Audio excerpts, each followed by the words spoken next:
ISIS attacks and bombings continue to shake Erbil and other parts of Iraq as Iraq leaders meet in Baghdad to discuss security and the political aspects of the violence and instability with outgoing Iraqi Prime Minister Nouri al-Maliki. Joining me now, two House members from Texas. Republican Louie Gohmert joins us from Dallas, and Democrat Henry Cuellar is in Laredo. Gentlemen, welcome to you both. Great to be with you, Shannon. Thank you. Thank you, Shannon. All right, Congressman Gohmert, I'll start with you. This week, your governor, Rick Perry, he's been busy with a lot of things, but I want to focus on his comments saying that ISIS could very well be using the porous southern border to pour into the U.S. The Pentagon says it sees no evidence of that. What's your take? Well, the FBI director has previously said, I think about a few years ago, that there were people from terrorist countries who were assuming Hispanic names and learning a few words of Spanish and coming in. The FBI director himself testified to that before Congress. So we know that this kind of thing has been going on. So Governor Perry's not saying anything that's new. It's just it takes a little while for the mainstream to catch up. Congressman Cuellar, do you agree?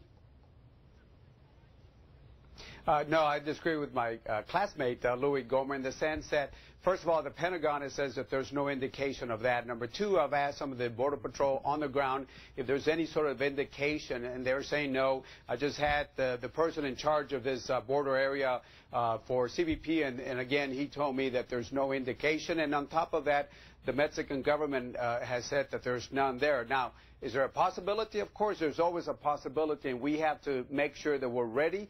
But at least right now, there's no indication, but we have to be ready for anything. Well, the fact is, Shannon, I was quoting the FBI director, and so I'd be surprised my friend Henry would say the FBI director did not testify to what he testified to. So I'll have to send him that transcript. All right, Congressman, you want to follow up on that? Sure, I'd be happy to do that. I think he was talking about, some things in prior years. But again, if you look at some of the attacks that we've had in the U.S., none of them came through the southern border. And again, there's been no indication. But again, we have to be ready for anything. But again, according to the men and women that are doing their job right now, not years ago, but right now, and I just got off the phone with two of them just right before the show. I just wanted to make sure again, and they said again, there's no indication. But again, we have to be ready for anything. All right, I want to ask you both about General John Kelly, Marine General John Kelly. He's the commander of SOUTHCOM, has testified to the House, has testified to the Senate this year that the penetration of our southern border by criminal cartels as well as terrorist organizations poses, in his words, an existential threat to the United States. That's pretty serious. Somebody needs to start taking notice in this administration. All right, I want to read you both a quote and give you a chance to react. This comes from one of your Democratic colleagues, Congressman Adam Schiff out of California, saying that most Democrats and Republicans are extraordinarily wary of being sucked into a large occupation, both because it will kill a lot of Americans and because we saw in Iraq the last time that it didn't work, referencing how the U.S. moves forward with this threat presented by ISIS, and we see the scope of what we started there. Appears that it has expanded some. Congressman Cuellar, where do you stand on that spectrum? Well, first of all, we have to go after ISIS. There is right now there's been limited strikes in Iraq, and certainly we need to keep in mind that the border with Iraq and Syria is non-existent.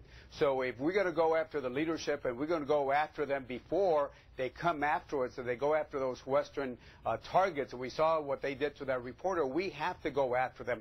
There is a non-existent border, and I do support strikes going after them, even if it calls going into Syria.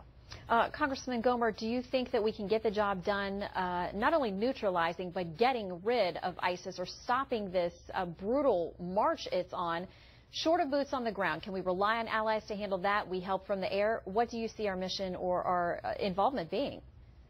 Well, if we do just hits from the air, that's repeating the mistakes of the Clinton era that led up to 9/11. Whereas there is a good example, and I like to follow examples that work.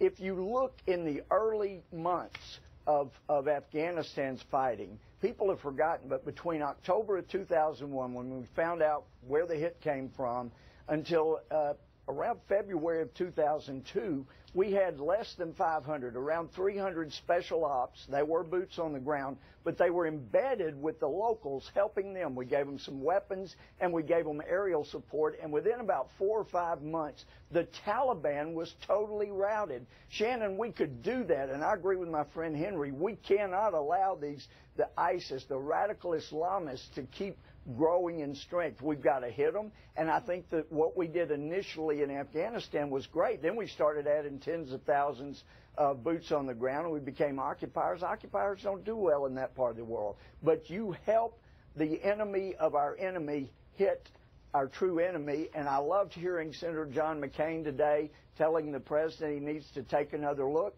because that's what he did. You know, John McCain supported the radical Islamists in Egypt, went over there, told the Egyptian people that didn't want radical Islam they needed to put the radical Islamist Morsi back in charge. He reassessed, figured out he was wrong, and now he's urging the president to do the right thing. I'm thrilled to see that kind of thing happening. He was for Gaddafi before he was against him, so sometimes it is important to take another look at where we are. We can do it with a few boots on the ground like we did in Afghanistan before we became occupiers.